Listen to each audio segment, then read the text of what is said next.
Okay, so we're going to go over how to do scar tissue massage following knee surgery. So depending on the surgery that you've had, it's going to have a different scar associated with it. And we want to make sure that the scar is somewhat well healed, meaning we don't want any scabs or any possibility of reopening the scar. That being said, you can usually start this pretty early as soon as the steri strips come off. So we have here is just general massage cream. There's no active ingredients. However, you can get some that have like eucalyptus or like an analgesic associated with it. You can also get things that have good for your skin lubrication, such as like vitamin E and otherwise. Scar Begone creams are another example of that. So it can be a relatively abstract task. So I'm just gonna talk out some of the instruction here. So think about it in this fashion. So again, the scar itself is just a single line, but the tissues that are involved are like really an inch in the peri-scar tissue, if you will. So we really need to focus on that breadth rather than just on the single line itself. And then I'm going to start with what they call cross friction. So I'm going to hide the pressure with my pads of my finger. So I'm not going to be diggy like this. If I can disperse it, it's going to be a more comfortable and even a more effective experience. So I'm going to move from north to south or south to north, depending, up and down the limb, going back and forth over the scar tissue. The amount of pressure that I'm going to be using is obviously to tolerance. If you don't have any other lotion, even just Vaseline or hand lotion will do. The hand lotion obviously will seemingly rub in a little bit quicker.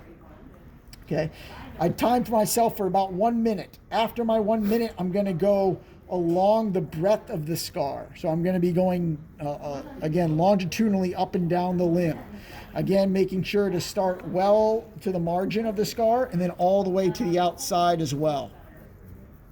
Okay, and then the 1 minute passes. The next is I'm going to go in my Mr. Miyagi, like wax on, wax off, starting at the top, going in my counterclockwise directions all the way down the limb, and then all the way back up.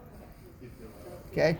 Now keep in mind that when they do a lot of these surgical procedures, the knee is not straight as it is in this position right now. It is actually, if we go ahead and we bend it up, it is actually usually bent to 90 degrees or so, such that we're gapping the joint. And the significance of that is that doing our scar tissue massage at different angles will pre-tension the tissue. It will also allow for additional trajectories at which we can introduce our pressures and potentially over time make for a more effective and more comprehensive scar tissue mobilization. Additional things that can help with the scar would be sometimes you will use patches, which can also help to mitigate the cosmetic effects of the scar. But the more silky, the more natural matrix that we can reinduce to the dermis, that is the skin, the better the knee and the tissues are also going to glide on one another. So it moves well beyond just the cosmetic nature of the rehab and can also be quite functional.